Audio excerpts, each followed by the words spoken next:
Assalamualaikum warahmatullahi wabarakatuh. Perkenalkan nama saya Jamila Maharusatio dengan NPM 23021024070 dari Ilmu Kelautan 2024. Kali ini saya akan mempresentasikan hasil pemetaan lajur batimetri dan juga stasiun oceanografi di Selat Bali, Indonesia. Saya menggunakan dua software yaitu HiPAC dan juga QGIS.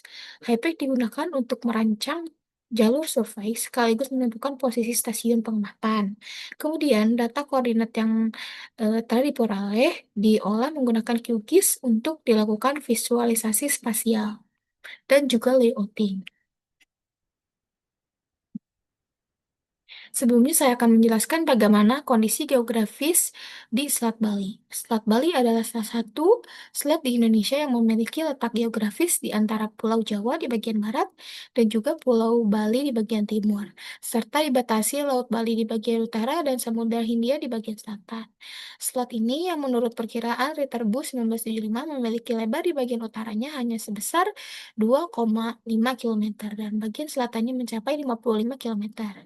Selat ini memiliki peran strategis sebagai penghubung antara Pulau Jawa dan Pulau Bali, terutama dalam kepentingan ekonomi kedua pulau. Area of interest Selat Bali berada pada zona UTM 50 South. Datum yang digunakan adalah WGS 84 dengan EPSG 32750. Luasan area yang dipakai seluas 700.099.446 meter atau lebih dari 79 hektar. Area survei ini dibatasi dengan garis berwarna biru yang menunjukkan batas wilayah pengambilan data. Bentuk area yang tidak simetris ini kemungkinan menyesuaikan dengan kondisi garis pantai dan kebutuhan survei di lapangan. Skala petanya pada 1:10.000, yang berarti 1 cm pada peta memiliki 100 meter di lapangan. Skala ini cukup detail untuk kegiatan survei batimetri dan juga oceanografi. Skala lokal. Pada gambar bisa dilihat ini menggunakan citra satelit S3. Kemudian ditambahkan titik-titik stasiun dan juga garis-garis. Untuk garis berwarna ungu ini merupakan main line dan untuk garis berwarna pink merupakan cross line.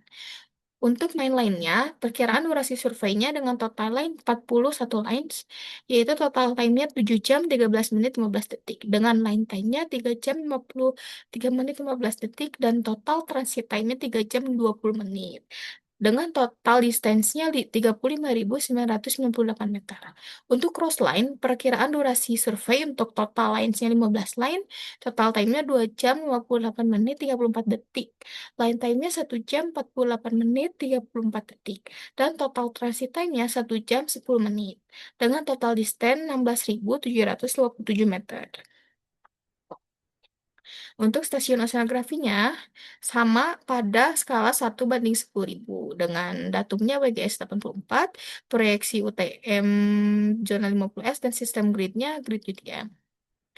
Pada boundaries areanya terdapat 81 titik yang diambil pada skala 1:10.000. Koordinatnya dari 214.500 isting hingga 216.000 isting dan koordinat northnya dari 9.103.000 northing hingga 9.104.500 northing.